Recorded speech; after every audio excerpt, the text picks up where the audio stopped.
Kind of shed some light on your thoughts on just the phenomenon that's kind of taken place here this early season, the national attention this is receiving, and more than that they've backed it up on the field here early so far. I think it's a wonderful thing because if it wasn't for Deion Sanders, Coach Prime in Colorado, it'd be a boring ass beginning of the college football season. We'll be talking about the same old crap. So this is refreshing, it's new, it's exciting, and it's great for the sport. Did you think you were going to be in Boulder covering this at the beginning of this season? Or did you have a little hint that maybe this was possible? Well, I wouldn't have circled Colorado State at Colorado at the beginning of the season for a game day. No, I would not have circled that one. Not at all. But we're here, and I like to tell people that we're here because they've earned it. They deserve it. And what we do, which is really very unique, that I don't know if people really understand, is that we give a free 3-hour infomercial about the team, the program, the school, and the community. And there's no other program, no other show on TV that does that. Like, we don't just talk about football. You know what I mean? Like, we highlight for 3 hours. It's like a free infomercial for Boulder. And so, they deserve it. Coach Prime, obviously, everyone knows what he brings to the table, what he's been able to do, and we're just happy to come here and give them the attention that they deserve.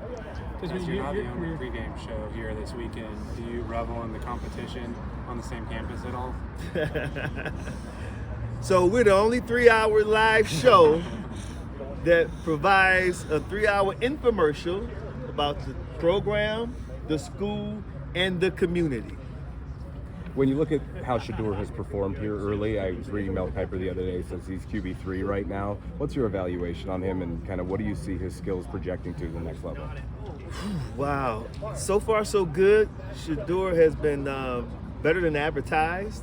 I like the way that he's been able to adapt to different defenses, different situations. Obviously the TCU game was like kind of a shootout at the beginning, both teams going no huddle and going extremely fast. Nebraska came into Boulder and wanted to take the air out of the ball, play like a damn near prevent defense. So then you got to be patient. So I like the fact that he was able to adapt to both styles defensively, what they threw at him in his offense. When you're looking at this team in the preseason, what did you expect this team was going to accomplish, and what was kind of your analysis going into the season? We didn't know. I mean, just to be honest with you, 86 new players, who knew? I mean, they didn't really know. Well, they may have known because they see them every day. So you see the talent, you evaluate the talent, you guys make a roster, you know who's starting, who's the backup. So the coaching staff, they may have, but we didn't see them. We're not with them every day, so no one really knew outside the coaching staff. So, I mean, that's a good question, but that's as honest an answer as you can get. Desmond, I know you saw the words from Coach Norvell about Deion Sanders. Can you comment on how he made things personal this weekend? Well, if you know Deion Sanders, not even Coach Prime, but if you just know Deion Sanders, he's really, really close to his mom, like extremely close to his mother. So for a person to make a comment about you may not like the sunglasses, you may not like the hat, then that's petty. But then when you bring it to the way you were raised, then that's like damn near beyond personal. And I'm assuming at this point he wants to apologize for that because it wasn't necessary. It really wasn't. And I mean, we all have parents, and what we like to say is that whatever good you see in me is from my parents, and the rest is my own fault. And that's just the way people are. So you talking about a guy who doesn't swear, doesn't drink, doesn't smoke, doesn't use drugs. He's a great example for young men and women.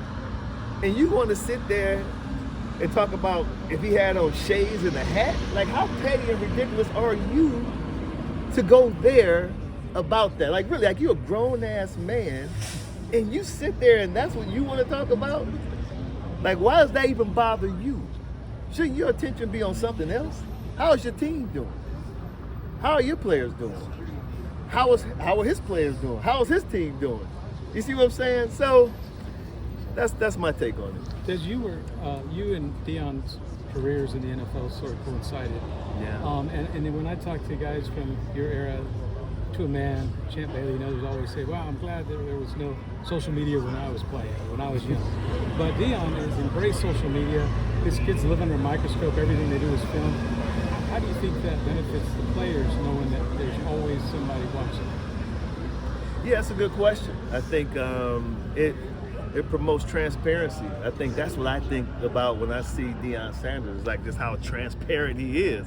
Like everything is pretty much filmed and out there for the public to look at. Where a lot of coaches, they just would never do that. They would never have you have that type of access to their program, you know. And so it just talks about how transparent that he is, and I think that the players respect that and they respond accordingly to it. You think that's going to give them a boost in recruiting going forward, like maybe say this next year's class, and kids will see that and want to be part of that rather than be cocooned like a lot of programs? Well, I mean, yeah, we got the social media generation, right? So this is like what they love, they embrace, and they're all about it. And they see that he embraces it, and not only does he embrace it, but he utilizes it extremely well with his son. I mean, his son does a fantastic job. So, yeah, it makes perfect sense that the young recruits would gravitate towards it. How about Travis Hunter? I mean, you being a dynamic playmaker yourself, this kid plays both ways, but maybe to a level we've never seen before. What are your thoughts on Travis?